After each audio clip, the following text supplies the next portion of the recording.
Hello, everyone. Welcome to 108 North. My name is Drew, college pastor here at FBC This is our college podcast, and with me is my good friend and our lead pastor, John Waters. How are you today? I am doing great, Drew. Feeling good. Excited about what the Lord's doing in your ministry as our college pastor and across First Baptist Statesboro and across churches everywhere. We Yeah. see reports of God's Spirit doing some great things on college campuses everywhere.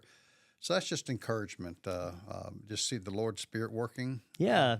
And you're a part of that. What Yeah. He's using you for. So Well, good. and God's doing some great stuff on campuses. It definitely feels like there's maybe a revival happening, and not just here in Statesboro, but across the country. Yeah, I'm so encouraged by this generation. You know, we don't want to always segment people in generations, but Sure. college students have a passion and a heart, and it just shows you the He's got great plans. Yeah. These young folks we've gotten to know, it's just it's challenging and tremendous to see the passion, the fire, just the commitment they have. So it encourages me as a pastor who's been around for a while to see how God's raising up folks in tremendous ways. It's exciting stuff. Well, if you're a college student, or if you're, as my wife has started calling, a post-grad, whether you're, very out of college or you're just maybe a few years out, welcome. We're talking about churchy words. And so we've been doing a series, and this is probably our maybe fifth episode, something like that. And we're talking about phrases and words that get thrown around in church, a lot of insider language, jargon at times, and kind of two groups. We got one group, it's like very theologically and heady words that, we hear and we're like a little too afraid to ask what it means. But then on the other hand, and what we're talking about today is more phrases that are kind of insider language that point to something that usually is a biblical idea or something that, about Christian life, but maybe isn't spelled out in the Bible. And today we're talking about quiet time. I don't think, and I'll be honest, I didn't look this up beforehand. This is just me going off. I don't think quiet time is in the Bible. No, but I'm confident the word quiet and the word time are in there. Yes, yeah. I just don't think they're next to each other. Well, the idea of there's two categories. There are technical words. Yes. Last time we talked about sanctification. That is a technical word right out of the scriptures. Yep. But then some of these churchy words are insider phrases, common colloquial phrases. Yeah. Doesn't mean they're bad. We just have to make sure we know what they mean and guard our hearts and our language, that when we use them, that we make sure people understand that. So quiet time is not a technical word right out of the scriptures, but it's a great phrase, has a lot of meaning. But we need to make sure it's clearly understood and clearly defined. Certainly, because if you didn't grow up in church, or maybe you just now coming to faith, or or just coming to church for the first time, you hear somebody talk about quiet time, it can feel a little weird. Is that like meditation? Is it like, you put your kids in a room and you're like... Just sit there and be quiet? Because I'll be honest, the quiet time we're talking about and the quiet time my 5-year-old has when I tell her to go have some quiet time are very different. So how would you define quiet time, John? Well, quiet time for spiritual, biblical reasons. Yes. Unlike me as a grandfather, when my 4 grandkids have been running around the house and then they finally leave, I tell my wife, Cynthia, let's have some quiet time. Yeah. But when we talk about in your spiritual growth process, your process of sanctification, to loop back to our previous podcast, quiet time traditionally has meant a planned, recurring time that you spend in personal worship and devotions through Bible reading and prayer. Yeah. Often it implies a morning quiet time, a morning time. And it's been, of course, the practice is as old as Jesus himself, Certainly. the New Testament, and even before then, Daniel in the Old Testament went to be with the Lord 3 times. And it says in the Gospels that Jesus went early in the morning to a lonely place. Yeah. So a lot of people have keyed into that morning time. Mm-hmm. But understand, having a regular time of personal reflection and prayer and devotion, it didn't start with Jesus. It went all the way back to the Old Testament. I mentioned Daniel. He was 3 times a day. Yeah. The psalmist David, King David, often talked about worshiping the Lord in the morning and in the evening. But in today's culture, it's mostly meant a morning time where you have a personal moment of Bible reading, prayer, and some other activity to help you focus on the Lord. So that's called that quiet time. Yeah. But does that mean, but often when I'm having my so-called quiet time, I play music. Yeah, that's a great point. So quiet time doesn't even have to be quiet. And I've had I remember back having a quiet time on one of our mission trips out to Portland with college students, and I had it outside on the sidewalk with people walking by. So it definitely wasn't quiet. And they were real confused why there's a guy sitting outside drinking coffee with the Bible. Right. So they just were used to seeing that up there. But Well, this practice of spending time with the Lord, I mean, we're certainly to gather with all of God's people. Certainly, yeah. That's another discipline. But a personal time, that's as old as the Old Testament, old as the New Testament. The Puritans back in the middle centuries talked about morning watch. yeah. That's kind of an old phrase, a morning watch. About 100 years ago, it became, that phrase morphed into, instead of a morning watch, which really you have to explain, what are you watching for in the morning? Yeah. It's just been a quiet time. Yeah. And so it means personal, individual, devotional time with the Lord. And typically it involves prayer and Bible reading.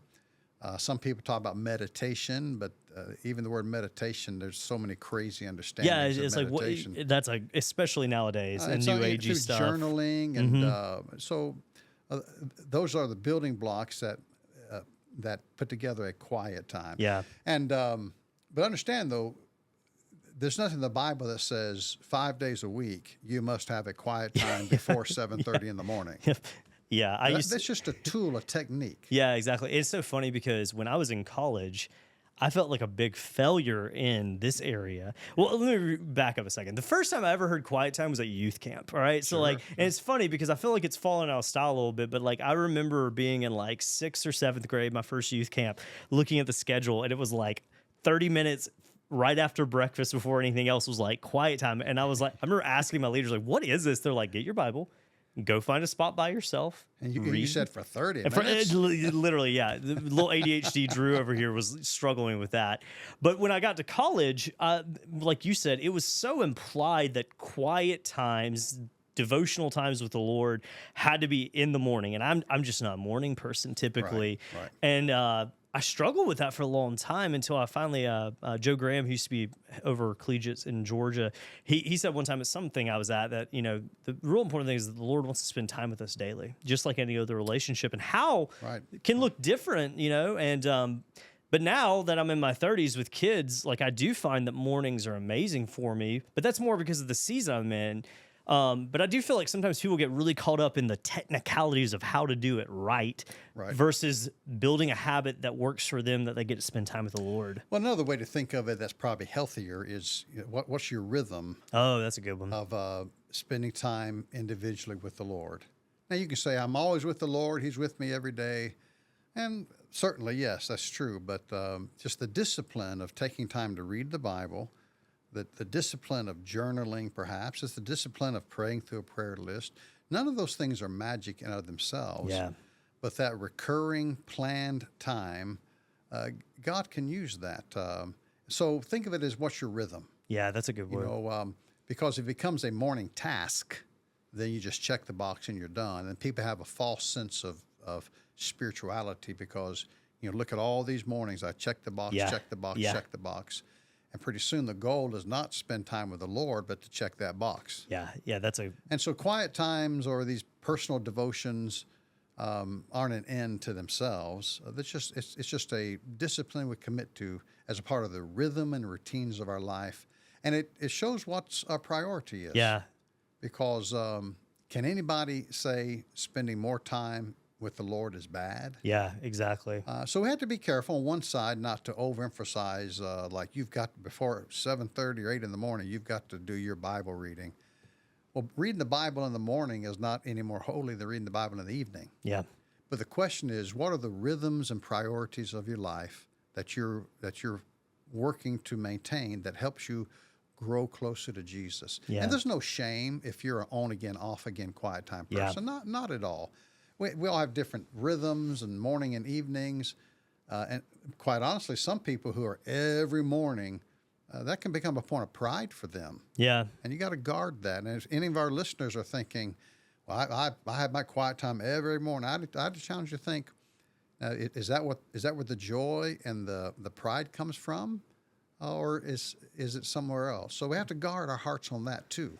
Yeah, I do feel like it's easy to fall into legalism in this, and that's a Sure. very churchy word in and of itself. Basically, that means you're just reducing it down to the most basic, just check the box off, versus just enjoying being in the presence of the Lord. I do find, and I will say that I think one of the reasons we see, especially in the culture we have today, of one of the benefits and one of the things I encourage people to try to do it in the morning if they can, is that we live in such a loud world digitally. I mean, we have, all of us have the entire world in our pocket. We know what's going on in, China and Japan and And so many DC. notifications. Yeah. Well, when I've taught this to pastors and other folks, I remind them for a pastor or for a college student, if you're to be honest, your morning is the most controllable part of the day. Yeah, that's well said. If you get up, if you get up 10 minutes for class, you've lost control. Yeah, yeah. But it's controllable. How early am I going to get up, which then affects how late I'm going to stay up the night before. Yes. But I tell folks, don't lie to yourself that when you get to your office or in between your two classes on campus, you'll find a few minutes. You won't. You set yourself up for failure. So the morning is advantageous. Yeah. Not because the Bible says Jesus went out in the morning, and if you don't do it that way, Jesus is going to zap you with something. Yeah. No, but mornings represent more disciplines. And our morning routine, I talk about rhythms, routines. Whatever you have a morning routine, whether you think you do or not. Yeah, 100%. And so fold this into your morning routine. And that's just a technique. Again, it's not super sacred to do it in the morning, but most people, once the day starts, they're taken here or there, or at the end of the day, the brain is fried. So the morning is just a technique that helps people maybe establish a little more firmly. Yeah, I agree. I agree with that. I think it's good. And some of it is just doing it, even when it isn't great one day. I find Navigators, does collegiate stuff a lot, they said, one of the best ways to do is start 7 minutes with the Lord every day. And their whole thing is like, once you start doing that, you'll realize you actually want more than 7 minutes with God. And also, not every morning is going to be a life-changing, lightning bolt. You may read the scriptures, journal something, or whatever your techniques might be, and you think, okay. Yeah, But it's just that you folded it as a priority and a rhythm of your life.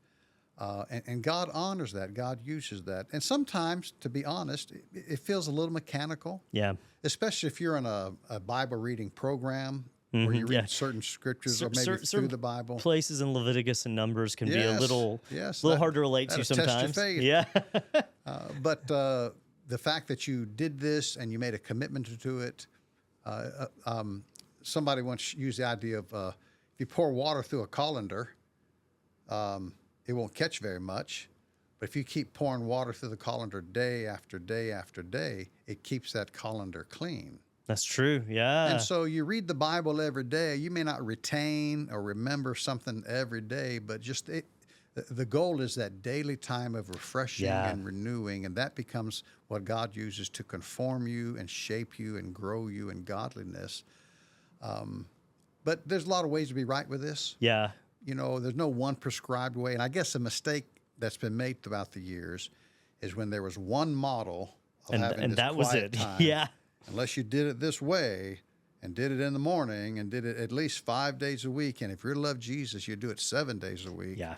And people have felt shamed because of that. And there's no need for that at all. Yeah, you don't have to wake up at dawn laying prostrate to the east, Yeah. Well, as we kind of wrap up, John, I would love if you would share, like, what does your rhythm look like, and how has it changed maybe over the years? Sure. And Well, it does change, and I usually make a year-long commitment. This is what I'm going to do this year. yeah, And what I do is I have a Bible reading plan. I'm reading through the whole Bible in the year 2024.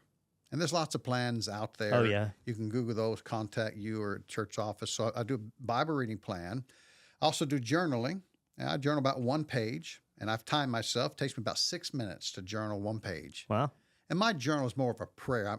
I'm talking, writing to the Lord. It's not a daily diary. it's like a deer diary. Yeah, it's just I'm talking, Lord, this is what I'm feeling. This is what you're teaching me.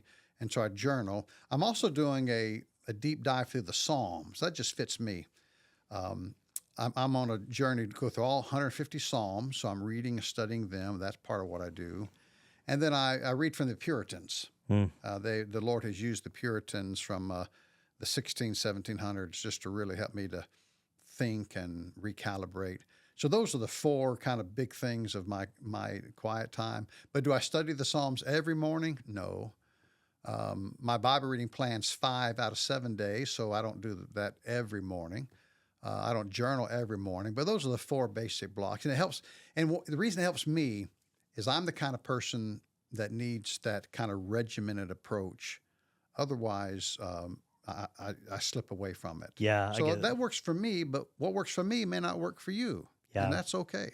That's a great point. I'm the same way, and going back to differences and stuff, like I journal as well, very similarly to you, and that's helped me tremendously. Though I have met people that like that does not work for them, and there's no weirdness to that. It doesn't mean like you're less of a Christian or something. They Right, just have to right. figure out what works for them.